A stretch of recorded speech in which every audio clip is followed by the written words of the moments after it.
So we decided to go downtown to the Indianapolis Cultural Trail, located 20-30 minutes from most outskirts of Indianapolis. You can go downtown. It's a great place to take your family. Really, during the weekend is the best time.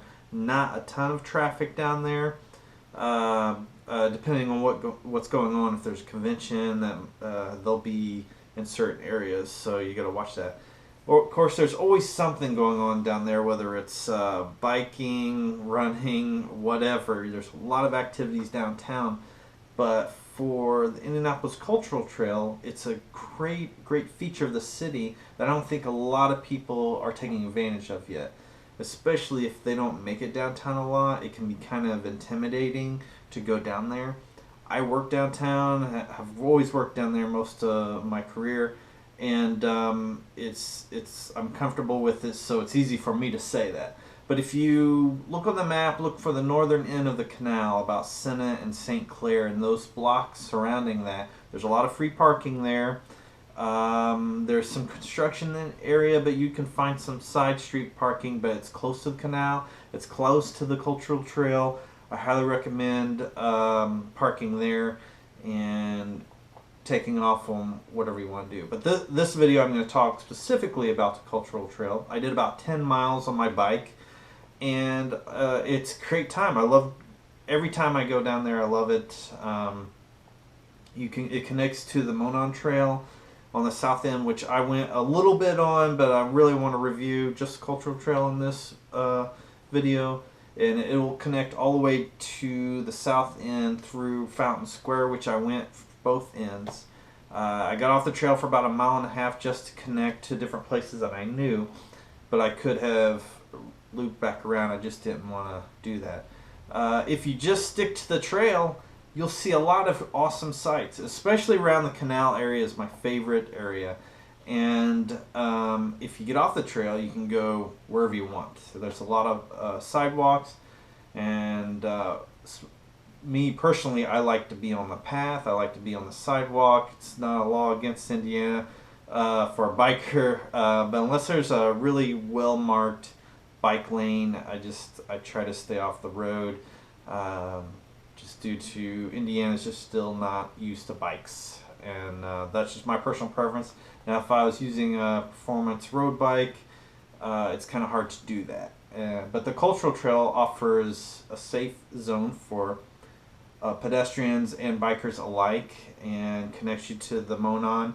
So it's a great ride for doing long distance riding and running, or whatever you're into. So let's check it out. I want to show you some video and talk a little bit about the Cultural Trail.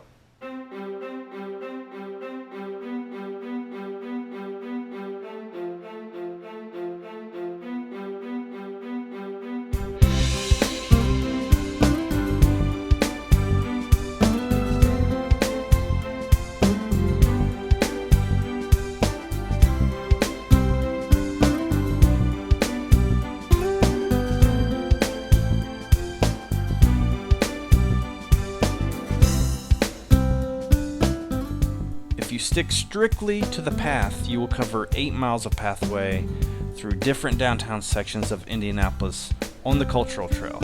You can walk, run, or bike the trail. If you do not have a bike, the Indiana Pacers Bike Share program offers 25 stations of 250 bikes available for rent on a 24-hour pass or annual membership.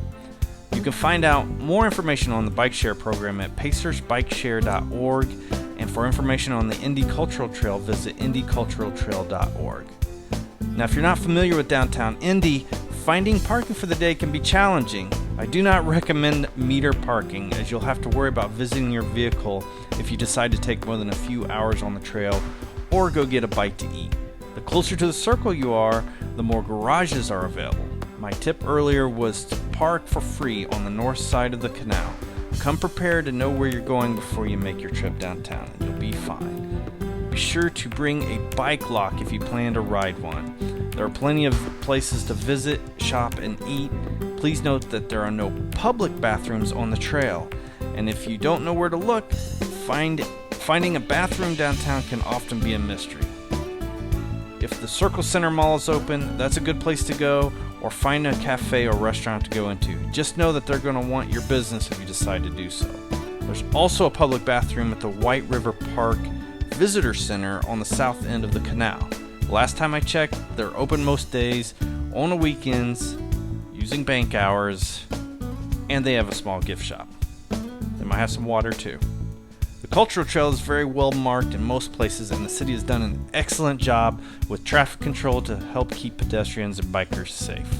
Obey the lights and keep your speed down around the intersections and you'll be okay. So for the first time, I rode all 8 miles of the Cultural Trail, and it was a great experience.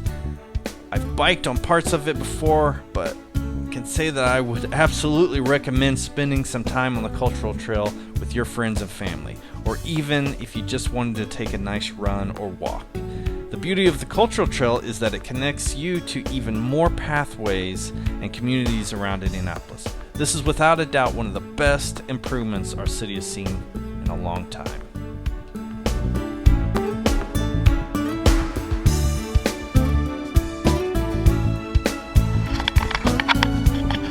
So the Indiana Pacers bike share program, it's a huge hit, huge successful hit. Lots of people using it. Visit downtown, it's a great place to grab a bike and take a stroll down the Cultural Trail.